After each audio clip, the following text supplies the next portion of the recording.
आप सभी का स्वागत है। मैं आपको 10th क्लास की न्यू एनसीईआरटी बुक का कंप्लीट सिलेबस कराऊंगा। अगर आपको न्यू बुक का कंप्लीट सिलेबस करना है तो चैनल सब्सक्राइब जरूर करें। आज हम करेंगे 10th क्लास का एक्सरसाइज 3.1 का क्वेश्चन नंबर 3।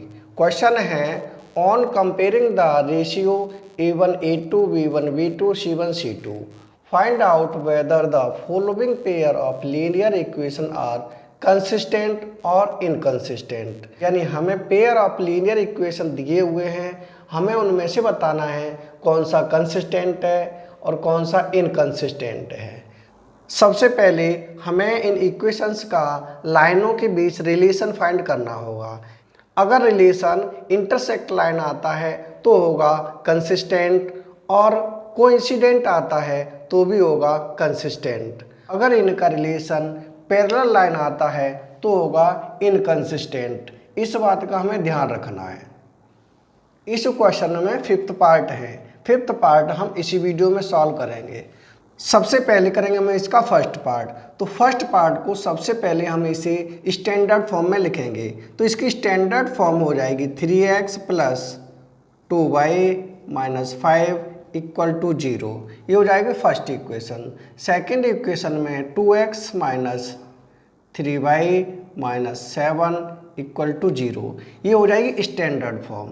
अब जो A1 है फर्स्ट इक्वेशन में A1 हो जाएगा 3 और B1 हो जाएगा 2 और C1 हो जाएगा -5। अब देखें सेकेंड इक्वेशन के लिए। तो A2 है हमारे पास 2, B2 है -3 और C2 है -7। अब हम लिखेंगे A1 अपॉन A2। A1 की वैल्यू है 3 और A2 की वैल्यू है 2। B1 की वैल्यू है 2 और B2 की वैल्यू है -3। तो अब हम यही देखेंगे A1 अपॉन A2 है 3/2 और B1 अपॉन B2 है -K2/3। तो A1 अपॉन A2 और B1 अपॉन B2 ही इक्वल नहीं है, तो हमें आगे बढ़ाने की ज़रूरत नहीं है। हम देखेंगे कि ये A1 अपॉन A2 है 2/3 इज नॉट इक्वल टू होगा -K2/3। इसका मतलब हो जाएगा A1 upon A2 is not equal to B1 upon B2। यानी ये फॉर्मूला यूज हो रहा है, तो इसका मतलब है ये इंटरसेक्टिंग लाइन है। इंटरसेक्टिंग लाइन है तो इसका मतलब ये हो जाएगा कंसिस्टेंट। इसका आंसर हो जाएगा कंसिस्टेंट। इसका आंसर हो जाएगा कंसिस्टेंट। अब देखेंगे हम इसका सेकंड पार्ट।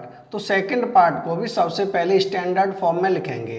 तो ये हो जाएगा 2x माइनस के 3y माइनस 8 इक्वल टू 0 और सेकंड इक्वेशन है 4x माइनस 6y माइनस हो जाएगा 9 इक्वल टू 0। ये हो जाएगी स्टैंडर्ड फॉर्म। यानी ये हो जाएगा A1 इक्वल टू 2 और B1 इक्वल टू -3 और C1 इक्वल टू -8। अब देखें सेकंड इक्वेशन में, यानी A2 इक्वल टू 4 और B2 इक्वल टू हो जाएगा -6 और C2 हो जाएगा -9। अब हम लिखें A1 upon A2। A1 upon A2 हो जाएगा 2/4। 2 बन जा 2, 2 2 जा 4, यानी ये हो जाएगा 1/2। अब देखें B1 अपॉन B2। B1 है -3 और B2 है -6, यानी माइनस से माइनस कट जाएगा। 3 बन जा 3 और 3 2 जा 6, ये भी हो जाएगा 1/2। अब देखें C1 अपॉन C2।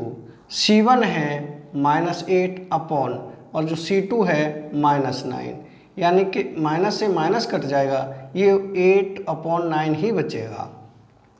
इसका मतलब है हमारे पास बचा 1/2 equal to 1/2 is not equal to 8/9। ये हो जाएगा। इसका मतलब हमारे पास जो फॉर्मूला है वो हो जाएगा A1 upon A2 equal to B1 upon B2 is not equal to C1 upon C2। इसका मतलब है कि ये पैरेलल लाइन है। अगर ये पैरेलल लाइन है तो इसका आंसर हो जाएगा इनकंसिस्टेंट। तो यहाँ हम लिख देंगे इनकंसिस्टेंट, तो इसका आंसर हो जाएगा इनकंसिस्टेंट। अब करेंगे हम इसका थर्ड पार्ट। तो थर्ड पार्ट को भी सबसे पहले हम स्टैंडर्ड फॉर्म में लिख लें, यानी कि 3/2x plus 5/3y minus 7 equal to 0। ये हो जाएगा 9x minus 10y minus 14 equal to 0। ये हो जाएगी स्टैंडर्ड फॉर्म, यानी a1 की वैल्यू हो जाएगी a1 इक्वल टू 3/2 और b1 इक्वल टू हो जाएगा 5/3 और c1 इक्वल टू हो जाएगा -7।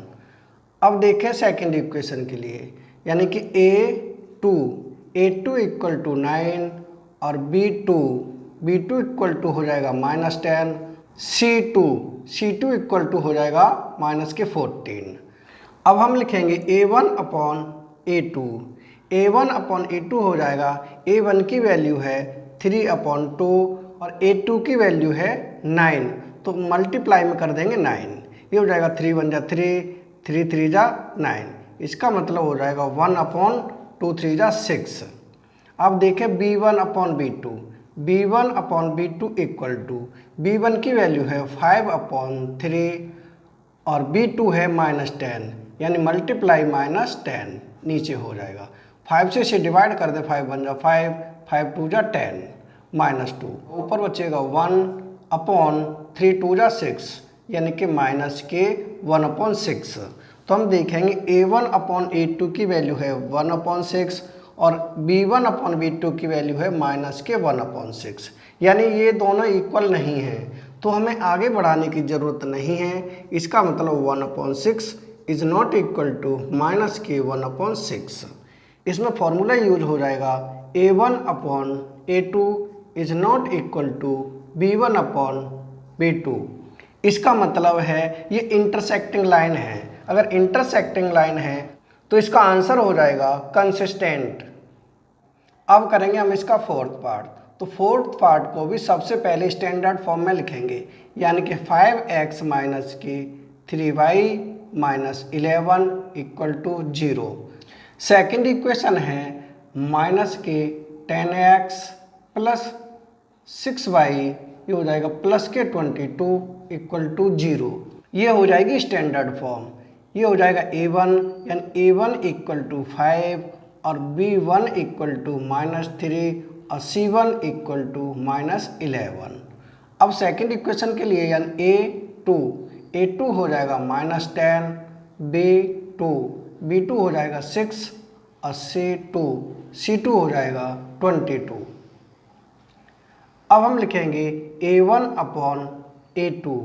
a1 की वैल्यू है 5 और a2 की वैल्यू है -10, तो ये कट जाएंगे, 5 1 जा 5 और 5 2 जा 10, माइनस के 1/2। अब देखें b1/b2, यानी b1 की वैल्यू है -3 और b2 की वैल्यू है 6, ये भी कट जाएंगे, 3 1 जा 3 और 3 2 जा 6। अब है c1/c2, तो c1 की वैल्यू है -11 और c2 की वैल्यू है 22, ये भी कट जाएंगे, 11 1 जा 11 और 11 2 जा 22, यानी माइनस के 1/2। ये हो गया माइनस के 1/2 इक्वल टू माइनस के 1/2 इक्वल टू माइनस के 1/2। इसका मतलब फॉर्मूला हो जाएगा a1/a2 equal to b1/b2 equal to c1/c2। ये तीनों ही इक्वल हैं। अगर ये तीनों इक्वल हैं तो इसके जो लाइन का रिलेशन आएगा वो आएगा कोइंसिडेंट। अगर ये कोइंसिडेंट हैं तो इसका आंसर हो जाएगा कंसिस्टेंट। यहाँ हो जाएगा कंसिस्टेंट, इसका आंसर हो जाएगा कंसिस्टेंट। ये हो जाएगा हमारा फोर्थ पार्ट का आंसर। अब हम करेंगे इसका फिफ्थ पार्ट, जो कि इस क्वेश्चन का लास्ट पार्ट है। फिफ्थ पार्ट को भी सबसे पहले हम स्टैंडर्ड फॉर्म में लिखेंगे, यानी कि 4/3x plus 2y minus 8 equal to 0, और ये हो जाएगा 2x plus 3y minus 12 equal to 0। अब a1 की वैल्यू हो जाएगी 4/3 और b1 की वैल्यू हो जाएगी 2 और c1 की वैल्यू हो जाएगी -8। अब आते हैं a2 की वैल्यू हो जाएगी 2, b2 की वैल्यू हो जाएगी 3 और c2 की वैल्यू हो जाएगी -12। अब a1 अपॉन a1 की वैल्यू है 4/3 और a2 की वैल्यू है 2, तो इसमें मल्टीप्लाई में आ जाएगा 2। इसे हम काट दें, 2 बन जा 2, 2 2 जा 4, यानी कि ऊपर बचेगा 2 और नीचे 3, 2/3। अब देखें b1 की वैल्यू है 2 और b2 की वैल्यू है 3, ये हो जाएगा सीधा 2/3। अब है c1/c2, तो c1 की वैल्यू है -8 और c2 की वैल्यू है -12, तो माइनस से माइनस कट जाएगा, ये हो जाएगा 4 2 जा 8 और 4 3 जा 12, ये भी हो जाएगा 2/3, यानी कि 2/3 इक्वल टू 2/3 इक्वल टू 2/3। तीनों ही इक्वल हैं। अगर ये तीनों इक्वल हैं तो इसमें फॉर्मूला लग जाएगा a1/a2 equal to b1/b2 equal to c1/c2। अगर ये तीनों ही इक्वल हैं तो इसका मतलब है कोइंसिडेंट लाइन होंगी। अगर ये कोइंसिडेंट लाइन है तो इसका आंसर हो जाएगा कंसिस्टेंट। आंसर लिख देंगे कंसिस्टेंट, ये हो जाएगा, इसका आंसर हो जाएगा कंसिस्टेंट, यानी ये हो जाएगा 5th पार्ट का आंसर। यानी क्वेश्चन नंबर 3 कंप्लीट हो चुका है। अगर वीडियो पसंद आए तो लाइक और कमेंट जरूर करें। नेक्स्ट वीडियो में फिर मिलेंगे नेक्स्ट क्वेश्चन के साथ। Thank you.